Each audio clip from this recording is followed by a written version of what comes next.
Bine v-am găsit, dragii mei din Zodia Săgetător, oriunde v-ați afla. Bine ați venit tuturor, atât dragilor mei abonați, cum de asemenea și celor care poate sunteți pentru prima oară aici pe canal. Eu mă bucur oricum să vă am alături la fiecare lectură. Azi voi face o lectură generală pentru luna decembrie și înainte de a începe lectura propriu-zisă, așa cum am făcut la celelalte zodii, vreau să fac o mică introducere. O mică introducere, de ce? Pentru că este un fenomen astrologic important care a avut loc pe 19 noiembrie. Avem această intrare, ca să zic așa, triumfală a lui Pluton în Vărsător pentru o perioadă de aproximativ 20 de ani, deci avem timp să schimbăm lucruri în viața noastră și să le transformăm și în felul ăsta să ne modelăm ca și spirite, ca și caractere.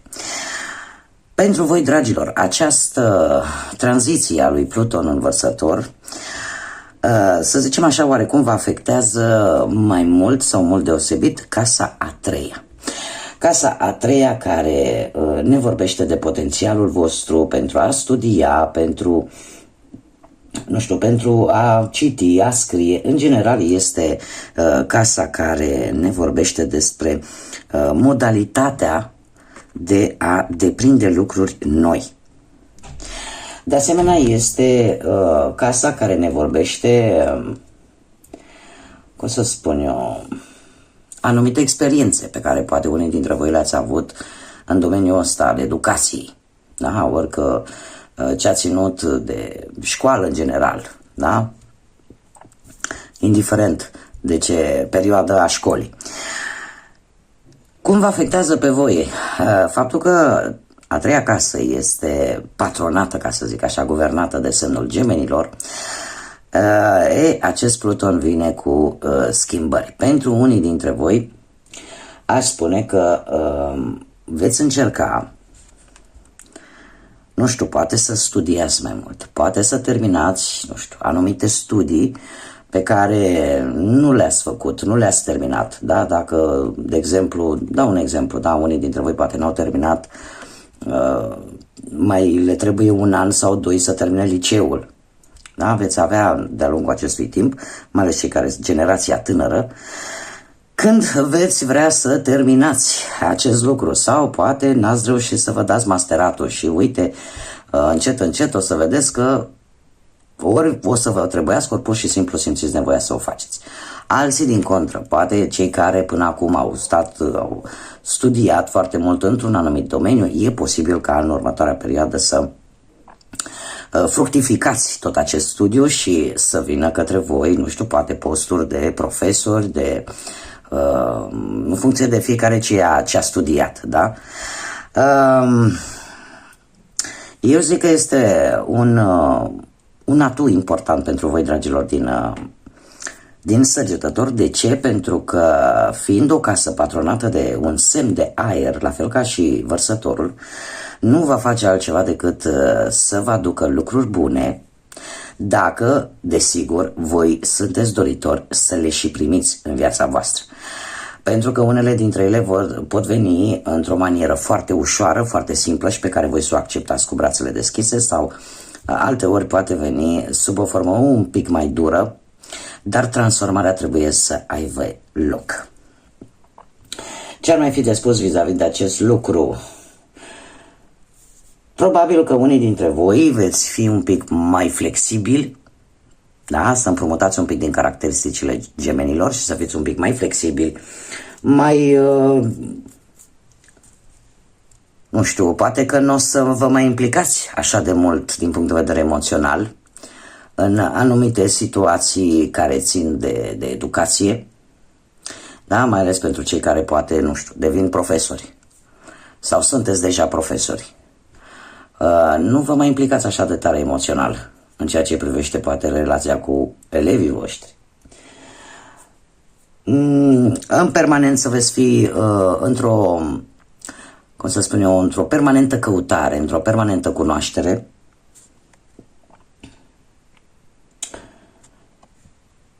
Și eu aș spune că cred că cea mai mare, cumva vă cam completați, dar cred că va fi și o mare provocare pentru voi. De ce? Gemenii în general este o zodie care se cam plictisește repede. De ce spun că va fi o provocare? Pentru că voi într-adevăr sunteți aventurierul și exploratorul zodiacului și cumva lucrul ăsta cu plictisitul și faptul că voi sunteți oricum o zotă exploratoare care vreți să vedeți lucruri noi, dar sunteți călătorul zodiacului, cumva câteodată lucrul ăsta va fi benefic, câteodată va fi un pic negativ. Dar indiferent cu ce vine această tranziție a lui Pluton, un lucru cert care ne îndeamnă pe toți, indiferent de ce zodie suntem, și anume de a face schimbările care sunt necesare. Da? Nu mai este momentul, ne dă un timp destul de lung pe care poate mulți dintre noi chiar poate nu o să-l mai apucăm, dar în general este acea modalitate a Universului de a spune, știi, sunt lucruri care trebuie schimbate. O să vedem multe schimbări la nivel global, mondial, da? Ce nu a fost drept până acum trebuie să se îndrepte pe acel drum corect. Cam așa o să se întâmple și la nivel personal. Trebuie să renunțăm la vechile gândiri care nu se pot adapta la cerințele actuale și la cerințele viitorului, să lăsăm în urmă ceea ce este negativ, ceea ce este rău și cu o energie negativă pentru noi, în așa fel încât să putem face această transformare. Pluton este planeta care ne vorbește, are, ca să zic așa, știți că romanii spuneau veni vidi vici. Am venit, am văzut, am învins. La Pluton eu cred că este ceva de forma asta. Am venit, am schimbat, am transformat. Bun, haideți să trecem la luna lui decembrie. Deci am făcut această introducere pentru că luna lui decembrie este prima lună după această tranziție oficială și am simțit nevoia să vă dau aceste mici informații. Sper să vă fie de folos.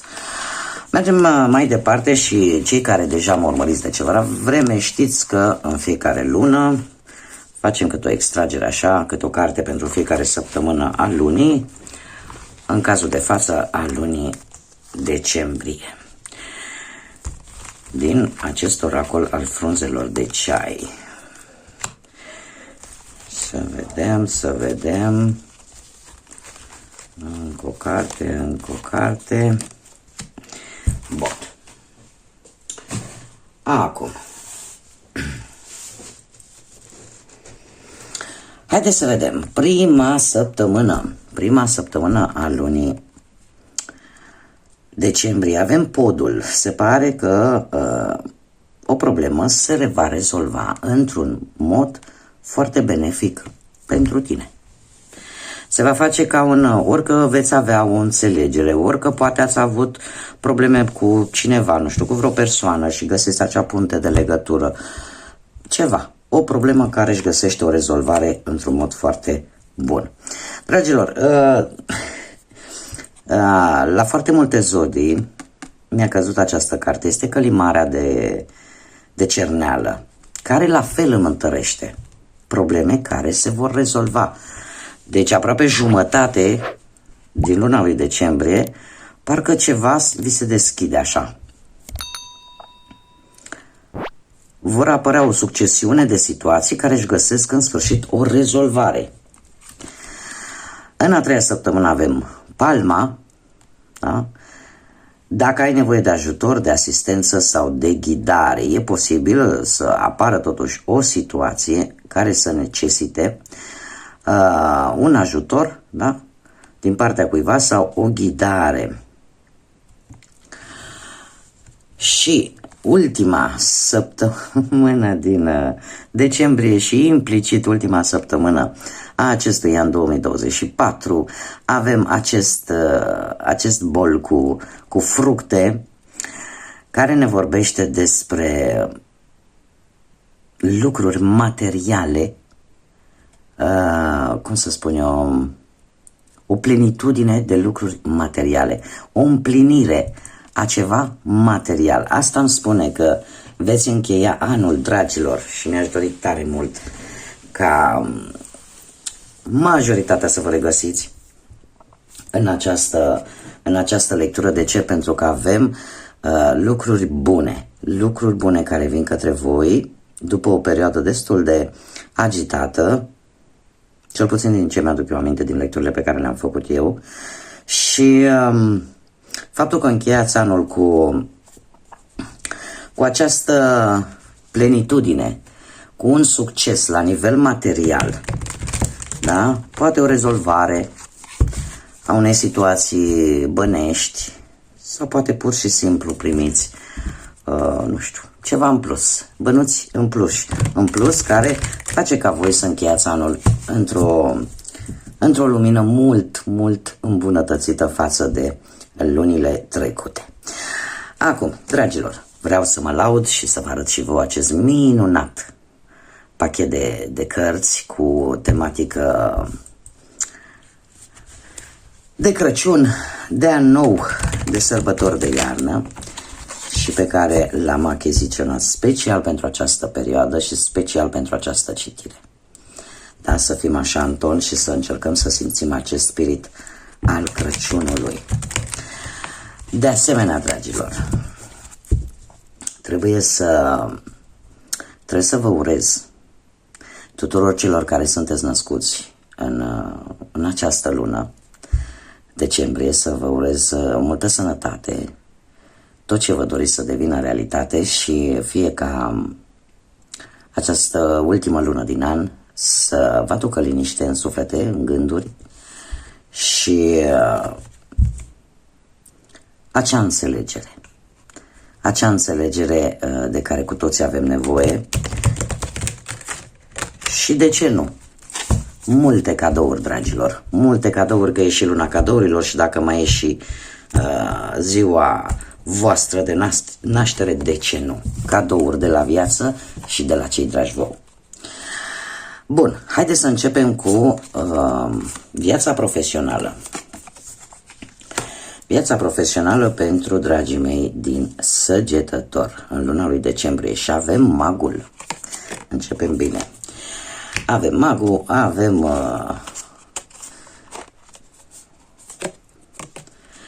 turnul, avem un as de cupe și un 4 de monede. Dragii mei, eu aș spune că, nu știu, mă scuzați, îmi cer scuze pentru bâlbâiel, mi se mai întâmplă. Unii dintre voi e posibil să fi avut ori vreo promoție, ori vreo avansare, ori poate ați găsit ceva de muncă, dar cumva ceva s-a întâmplat aici cu turnul. Pentru că ori ați intrat în vreun conflict cu șefii sau colegii, da? Sau poate pur și simplu ați primit o ofertă mai bună din punctul ăsta de vedere profesional și asta a adus o schimbare la 180 de grade. Avem un as de cupe. Un as de cupe care îmi vorbește de noi șanse. De noi șanse, de noi avansări. Totuși cu 400 de monede, eu aș spune că parcă nu o să renunțați la jobul actual, indiferent câte șanse și câte lucruri vor veni. De ce? Pentru că chiar dacă nu e un job care să vă placă foarte tare, ori considerați că nu e momentul oportun să faceți această schimbare, ori pur și simplu există aici ceva care vă ține în acest loc. Nu știu, poate un salariu bun, da? Chiar dacă activitatea nu este una care să te împlinească pe tine și să te facă pe tine să zici, Doamne, eu nu plec de aici, că mie îmi place acțiunea asta, dar nu mai pot. Nu, există posibil sumele de bani pe care le primiți de la actualul job să fie atât de tentante încât să vă facă să nu renunțați. Alții dintre voi, în schimb,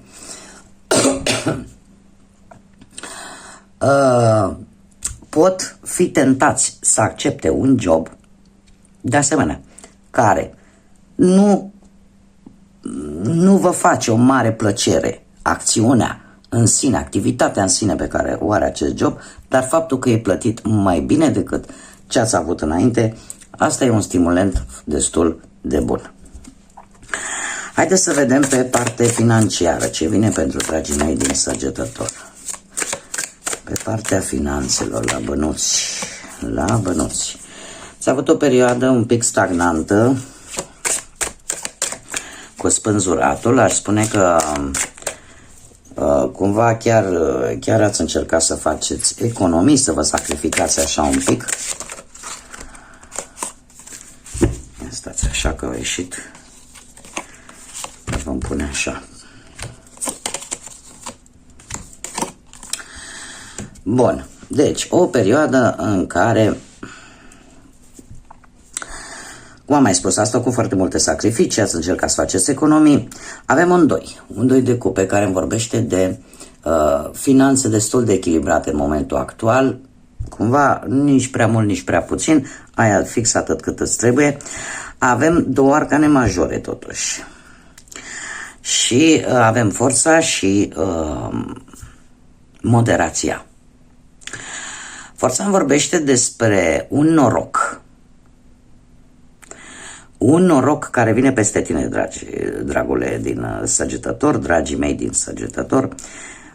E posibil ori un noroc de bani care să vină de-a lungul lunii lui. E ca și cum mai zice, domne, vine moșu. Vine moșu, ori pur și simplu cu o sumă de bani câștigată prin intermediul hazardului, că e la loto, că e, nu știu, pur și simplu o sumă de bani, ori cumperi ceva de valoare, iar faptul că avem moderație aici îmi spune că asta te va echilibra. Sau această sumă de bani pe care tu o vei primi te va echilibra și mai mult din punct de vedere material, iar dacă cumperi un obiect de valoare,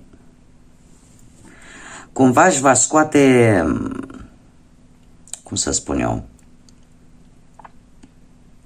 îți va scoate un beneficiu. Dar indiferent cum, care variantă o avem, cert este că voi veți încheia anul destul de echilibrați din punct de vedere material.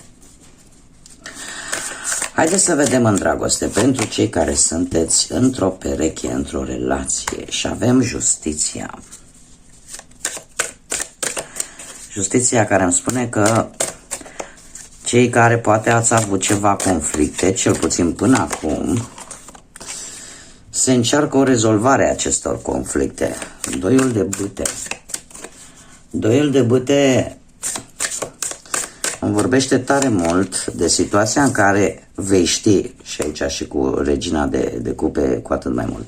Dragilor, e posibil să fie avut ceva conflicte în ultima perioadă, dar cumva voi veți ști exact ce trebuie să faceți ca lucrurile astea să dispară și înțelegerea să revină în sânul relației.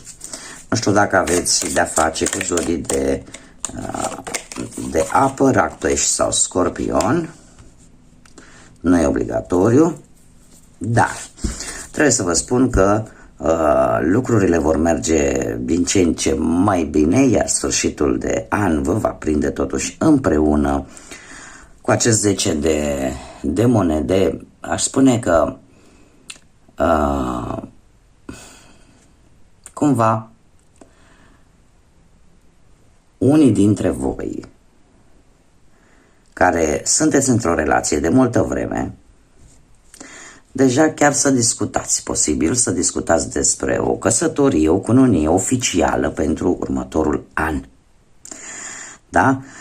Cert este că chiar dacă ați avut ceva probleme, ele se vor rezolva, depinde foarte mult de cumva știi, exact cum am mai spus, știi ce trebuie să faci, știi cum trebuie să abordezi problema în așa fel încât toate aceste lucruri și toate aceste impedimente să dispară și sfârșitul de an, sfârșitul de lună decembrie să fie unul așa cum trebuie.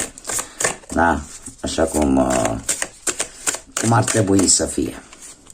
Cei care sunteți singurei, cei care sunteți singurei, ați traversat o perioadă chiar urâtă, spune unii dintre voi. O perioadă chiar urâtă cu acest 9 de spade. Unii chiar poate ați avut probleme cu anxietatea sau cu depresia, posibil, din punctul ăsta de vedere amoros. Am un 5 de spade care îmi spune că e posibil pentru unii dintre voi, dragilor, chiar și luna lui decembrie, să nu fie chiar cel mai bun moment pentru voi de a primi pe cineva în viața voastră. De ce? Pentru că încă există un conflict intern. Încă e ca și cum ai spune, sunt răni din trecut la unii dintre voi, răni din trecut relaționate cu partea asta sentimentală din alte relații care încă nu s-au vindecat. Încă nu s-au vindecat. Avem un 7 de bâte care îmi vorbește totuși de un interes. Există cineva, posibil, totuși, să existe cineva care să fie interesați de voi sau, nu știu, să vină cineva de-a lungul lui decembrie care să vă trezească așa, nu foarte mult, este adevărat, dar să vă trezească așa un pic de interes. Iar faptul că avem pusnicul aici, asta aș putea să zic că este un semn bun. De ce? Pentru că veți începe să lucrați. Veți începe să lucrați la acele răni pe care voi n-ați reușit, unii dintre voi, până acum să le vindecați. Veți încerca să fiți mai, cum să spun eu, să fiți un pic mai atenți, să vedeți lucrurile un pic mai altfel, să faceți așa o introspecție în trecutul vostru, în relațiile din trecutul vostru și să vedeți exact cam unde trebuie să reparați sau ce trebuie să vindecați. Mai există încă o variantă în care e posibil ca cineva din trecutul vostru să înceapă să vă caute. Nu știu cât interes veți da voi acestui lucru, dar totuși mie asta îmi spun cărțile, că există cineva din trecutul vostru care cumva e posibil să vă caute de-a lungul lunii lui decembrie. Să vă caute, poate, de ce nu, să încerce o reîmpăcare, să încerce ceva. Dar voi, așa cum bine am spus, sunteți încă în faza aia de vindecare, încă în perioada aia de tranziție. Haideți să vedem care sunt... Măi, da, ce sar! Care sunt numerele angelice pentru voi, da? Datele cu o anumită importanță pentru voi de-a lungul lunii lui decembrie. Și avem data de 3 sau data de 30 decembrie, care îmi vine cu următorul mesaj. Se pare că vei fi foarte inovator și foarte bun comunicator, comunicatoare. Ai un mare talent pentru a-ți folosi creativitatea și pentru a transmite ideile tale și optimismul tău către ceilalți. Da? Avem de 3 ori cifra 8, asta înseamnă ori data de 8 decembrie, de 16 decembrie și mai avem data de 24, în ajun de Crăciun. Decembrie, ce ne spune acest mesaj? Spune felul următor: pe măsură ce te vei focusa, vei fi mult mai atent la toate acele lucruri minunate care te înconjoară, cum să nu, mai ales în ajun de Crăciun, nu vei face altceva decât să eliberezi drumul pentru a putea ca energia pozitivă să vină către tine și către toate aspectele vieții tale și în felul ăsta să creezi un loc pentru abundență. Da, mai ales că aici vedem pentru unii dintre voi care ați traversat o perioadă destul de neagră, o perioadă destul de complicată. Mai avem de asemenea data de 2 sau data de 20 decembrie care vine cu o relaționare cu ceilalți la un nivel aproape cosmic. Ești foarte dedicată să construiești o varietate de relații armonioase, ai acea capacitate de a nu te lăsa și a încerca să te faci plăcut de către ceilalți, în special prin puterea amabilității. Da, sunt armonios, sunt armonioasă. Așa că rău nu este. Haideți să vedem ce inițiale de nume, prenume, porecle sau pseudonim de persoane cu care voi puteți interacționa sau care vor avea o importanță pentru voi de-a lungul lunii lui decembrie. De asemenea, vă puteți regăsi chiar și inițialele voastre. De ce nu? Dacă vi le veți găsi pe aici, înseamnă că cumva informații importante se află în această lectură și vă sunt adresate. Și avem litera O, litera M, litera N, litera W, litera P, litera I,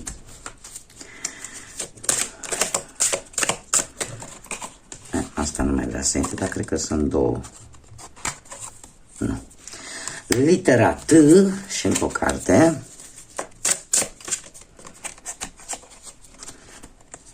Vor să iasă amândouă, le voi lăsa pe amândouă.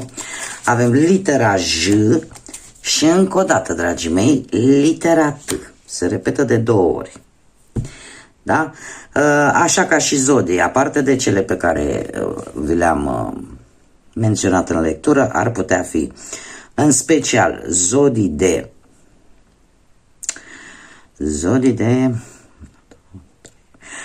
apă,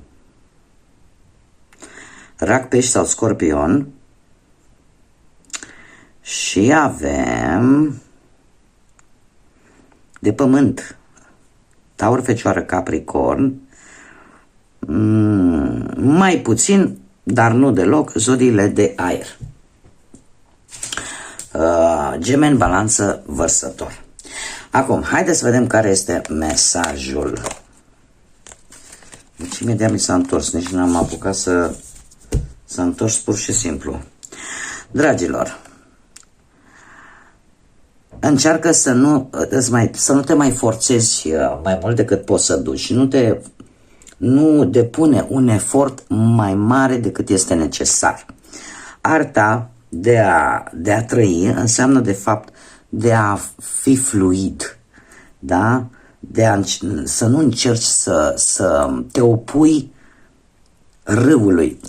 Cum să zic eu, este foarte complicat când este într-o altă limbă străină și eu încerc să o traduc mot-a-mot, cumva trebuie un pic să o cizelez ca să fie pe înțelesul nostru. Ce vrea să ne spună acest mesaj? Că de multe ori insistăm prea mult într-o anumită situație sau într-o anumită relație sau cu o anumită persoană, insistăm poate prea mult, consumăm prea multă energie, când poate ar fi mult mai înțelept, mult mai indicat să lăsăm ca lucrurile să vină de la sine. Imaginați-vă că tot au dat exemplul acesta al râului, imaginați-vă că sunteți într-un râu și că în loc să vă lăsați purtați de râu, pur și simplu începeți să notați în direcție inversă, da? Cum o fac păstrăvii la munte. E un efort extraordinar de mare.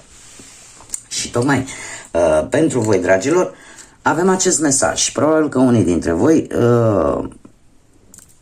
se forțează mai mult decât ar trebui și decât ar fi necesar.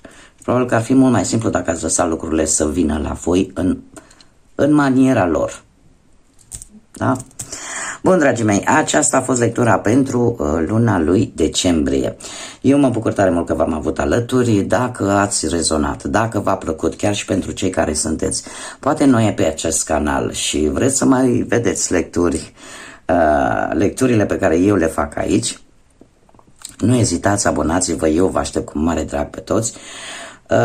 Nu uitați de like-uri, nu uitați de comentarii, de distribuiri. Eu oricum vă mulțumesc din suflet tuturor pentru toate aceste gesturi minunate și chiar dacă noi o să ne mai vedem de-a lungul lunii lui decembrie, trebuie să vă spun, în primul rând, la mulți ani celor care își vor celebra ziua de naștere în luna lui decembrie, să aveți parte, așa cum v-am mai spus, de tot ceea ce vă doriți, să aveți un decembrie magic, un decembrie plin de lumină în gânduri și în suflete. Așa că până data viitoare când ne vom revedea, ca de obicei, să fiți iubiți, dragilor!